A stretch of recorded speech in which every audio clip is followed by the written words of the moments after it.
ঘোমটা তুলে নববধূর হাস্যোজ্জ্বল মুখ দেখে খুনসুটিতে মেতে উঠলেন কবি আবু মাসুম। নিঃসঙ্গতা কাটাতে ৭০ বছর বয়সে বিয়ের পিঁড়িতে বসলেন তিনি। আলহামদুলিল্লাহ কবুল, আলহামদুলিল্লাহ, আরো একবার আলহামদুলিল্লাহ, আরো একবার আলহামদুলিল্লাহ কবুল, আলহামদুলিল্লাহ কবুল। কবি আবু মাসুমের মাথায় পাগড়ি, গলায় ফুলের মালা আর পরনে শেরওয়ানি। অন্যদিকে লাল শাড়িতে সেজেছেন নববধূ নীলা বেগম। বাসর ঘরে নববধূকে হারমোনিয়াম বাজিয়ে মনোমুগ্ধকর গান শুনিয়ে বরণ করলেন স্বামী। এ যেন ৭০ দশকের রীতিনীতি ধরে রাখার প্রয়াস।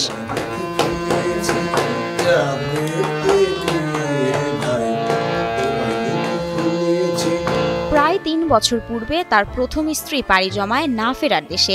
তখন থেকেই একাকী কাটিয়েছেন তার দিনগুলো। আমার স্ত্রী গত হয়েছে প্রায় ৩.৫ বছর আগে। সে আমার বন্ধু ছিল, পরে স্ত্রী হয়েছে। আমি তার স্মৃতি ভুলতে পারিনি। এরপর একমাত্র প্রতিবন্ধী ছেলেকে নিয়ে মানবেতর জীবন পার করে আসছিলেন এই কবি। ৩ মাস পূর্বে একমাত্র সন্তানও চলে যায় তার মায়ের ঠিকানায়। আমার জীবনে একটা নতুন নারী আসছে, আমি চাই বাকি জীবনটা ওকে নিয়ে কাটাতে চাই। বৃদ্ধ বয়সে নিঃসঙ্গতা ও একাকিত্ব ঘিরে ধরে তাকে। অনেকটা মানসিকভাবে বিপর্যস্ত হয়ে পড়েন এই মানুষটি। এই শেষ জীবনে এক গ্লাস পানি অনেক সময় বই খেতে ইচ্ছা করে না, এটা চা খেতে ইচ্ছা করে, এটা কলম, একটা বই দাও আমাকে, এটা বলতে ইচ্ছা করে। এই যে নিঃসঙ্গতা, ছেলেবেলায় শুনছি দ্বীপান্তর, মানুষকে জেলে না দেয় দ্বীপান্তর দিত। আমার তো মনে হয় আমি ওদের দ্বীপান্তরে চলে আমাকে আত্মীয় স্বজন আমাকে ছেড়ে দিয়েছে। এদিকে এই বিয়ের ঘটক হিসেবে ছিলেন অভিনেতা নূর মোহাম্মদ রাজ্য। আবু মাসুমের জীবন রাঙাতে রাজশাহীর মেয়ে নীলাকেই পছন্দ করেন তিনি।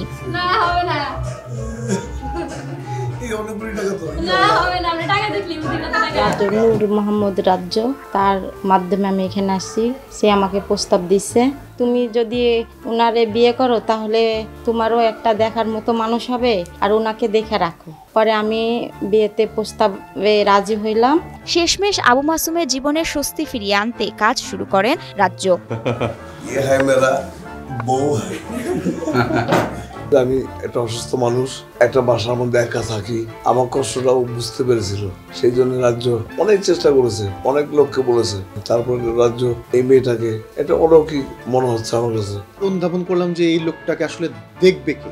আমি তো নানা কাজে ব্যস্ত থাকি, যেহেতু অভিনয় করি, তাহলে এই লোকটাকে দেখার মতো তো কেউ নাই। একটা নারী যেভাবে দেখতে পারে সে দেখার মতো কেউ নাই।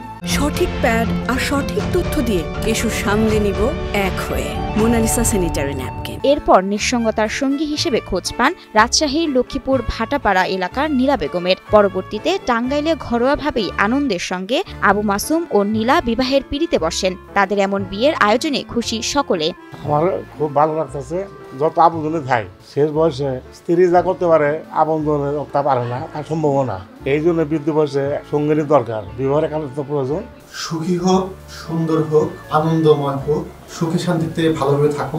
একসময় হাসপাতালে মানুষের সেবা করতেন নববধূ নীলা। নিরাপদ আশ্রয় ও আল্লাহর নৈকট্যের আশায় বিবাহ বন্ধনে আবদ্ধ হয়েছেন বলে জানান এই নববধূ। তার সেবা যত্ন করলে পরে আল্লাহর কাছে ভালো থাকবো, এর জন্য তাকে হলো পরে বিয়েটা করলাম। শরীয়ত মোতাবেক এই বিয়ে হালাল। এছাড়া বাংলাদেশ আইনেও রয়েছে বৈধতা, এমনই জানান বিবাহ সম্পন্ন করা কাজী। সেই সাথে তাদের সুখী দাম্পত্য জীবন কামনা করেন তিনি। এই বয়সে ইসলামে কোনো বাধা নিষেধ নাই। এই বয়সে বিয়ের প্রয়োজন আমি বেশি মনে করি, কারণ বৃদ্ধ বয়সে মানুষের সেবা যত্নের দরকার আছে।